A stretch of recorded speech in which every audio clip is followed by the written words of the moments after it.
The origins of Unit 731 trace back to one man, Dr. Shiro Ishii, a microbiologist and a high-ranking officer in the Imperial Japanese Army. Ishii was not just a scientist, he was a nationalist visionary who believed science could serve the emperor's ultimate dream, a biologically empowered Japan that could rule all of Asia. Born from ambition, nationalism, and disregard for human suffering, the story of Unit 731 is one of history's most chilling episodes. In the early 1930s, Dr. Shiro Ishii became obsessed with the idea of biological warfare, the use of disease as a weapon.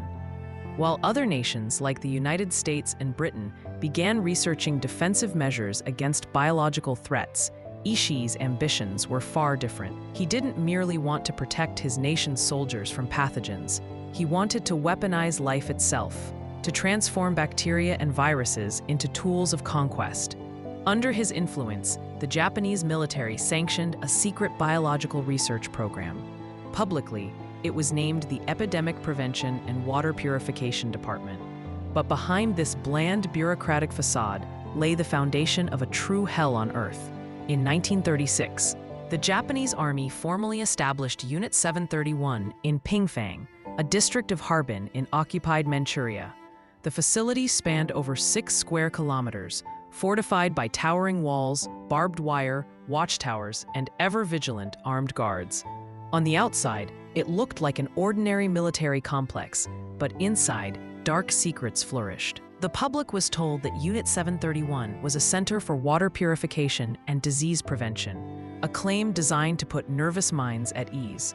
But within its walls, thousands of men, women, and children, mostly Chinese civilians and prisoners of war, would soon become unwilling victims of the cruelest medical experiments ever performed.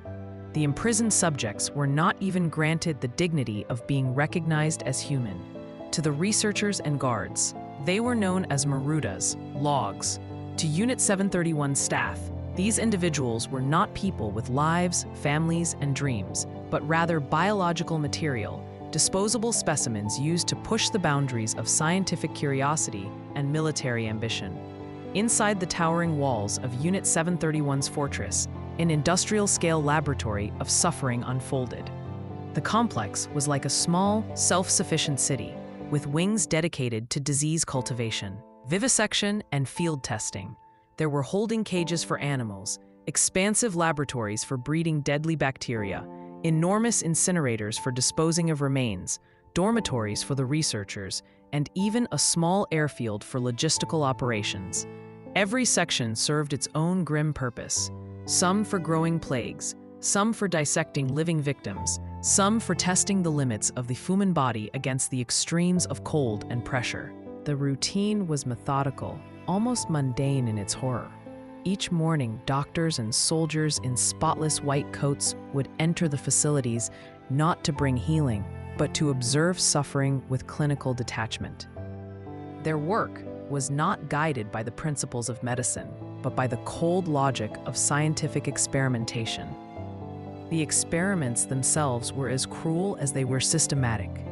Vivisection, performing dissection on living humans, was a daily practice. Victims were intentionally infected with terrifying diseases such as the plague, cholera, anthrax, and typhus. When their symptoms peaked and death was near, the subjects were brutally cut open, sometimes with no anesthesia at all.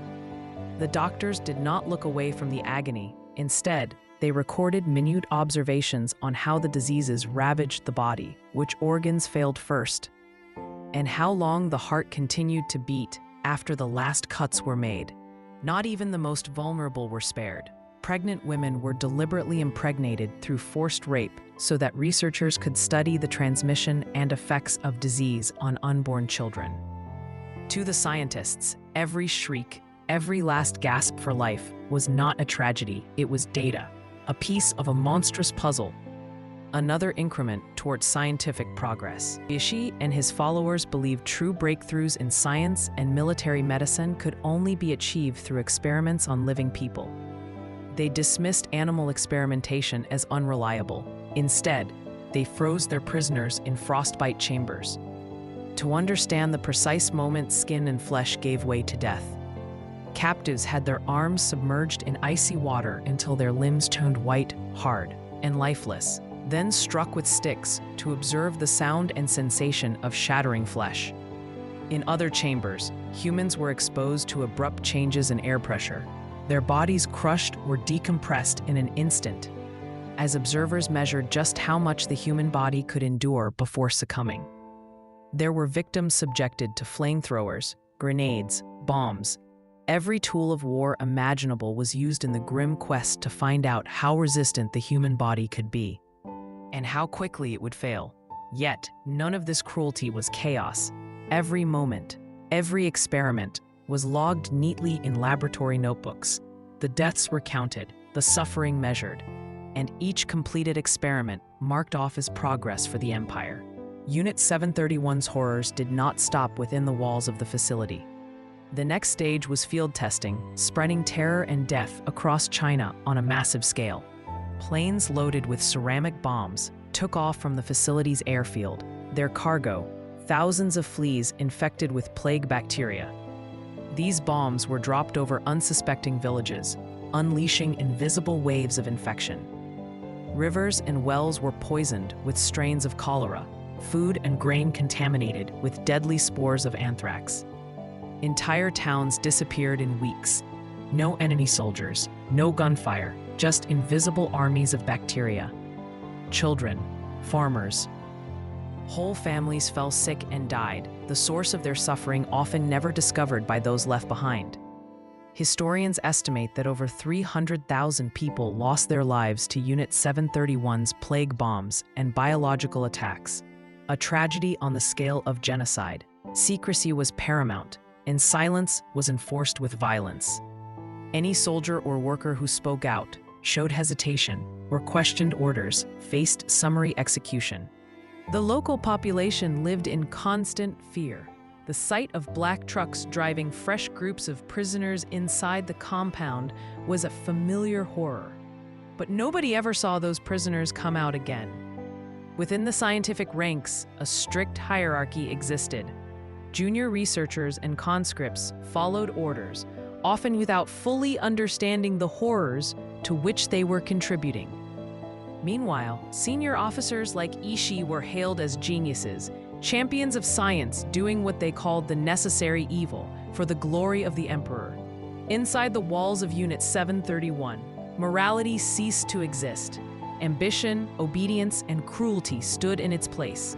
Science had become a religion, and Shiro Ishii was its high priest. But all empires end, and with the approach of Japan's defeat in World War II, the empire of Unit 731 collapsed. By 1945, as Allied forces advanced and defeat grew certain, Ishii gave the order: destroy everything, every laboratory, every record, every trace of what had occurred. Prisoners were systematically executed. Many were shot or injected with deadly poisons to prevent their rescue or escape. Laboratories were set ablaze, and mountains of documentation were shredded or burned. Yet, in the hurried chaos, some documents and photographs managed to survive, and so did many of the scientists themselves. After Japan's surrender, the survivors of Unit 731 and their victims' families looked to history for justice, expecting a reckoning similar to the Nuremberg trials. But what happened next defied belief. The United States, recognizing the scientific value of the gruesome data collected by Unit 731, secretly negotiated for Ishii and his team's cooperation. In exchange for immunity from prosecution, they handed over their records and knowledge of biological warfare. Many key figures, including Dr. Ishii, avoided trial and punishment.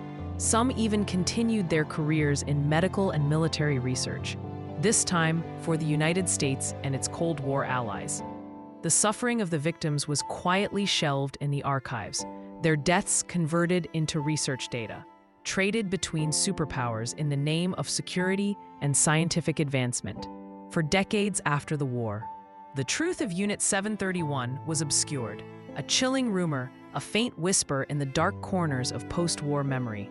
It wasn't until the 1980s and 1990s that the full story began to emerge. Survivors shared their tales with the world, now elderly and driven by the conviction that the truth had to be told. Historians unearthed declassified documents and photographs. Journalists tracked down long-retired soldiers haunted by memories they could not forget. Old confessions surfaced on television, voices trembling with guilt. We were told it was for science, but we were only learning how to kill better. Each haunting admission was another crack in the wall of silence built around Unit 731. Today, the Harbin Unit 731 Museum stands on the site of the original facility, a hallowed space of memory and warning. Its preserved walls, operating rooms, and glass chambers now display the instruments of death once wielded in pursuit of scientific progress. Yet even now, the legacy of Unit 731 is controversial and incomplete. The Japanese government has never issued a formal apology to the victims or their families. These atrocities are seldom mentioned in school textbooks, and the voices of survivors grow fainter with each passing year. In China, however, the memory continues. Every year, crowds gather at the museum to mourn, to remember, and to vow never to repeat the horrors of the past. The story of Unit 731 stands not only as a lesson about the depths of human cruelty, but as a warning. It is a reminder of how ambition, when unbound by morality and unchecked by empathy, can transform the tools of healing into weapons of death. Unit 731, when science loses its soul. Let us remember the victims, honor their suffering, and ensure, through memory, vigilance, and compassion, that such darkness is never allowed to flourish again.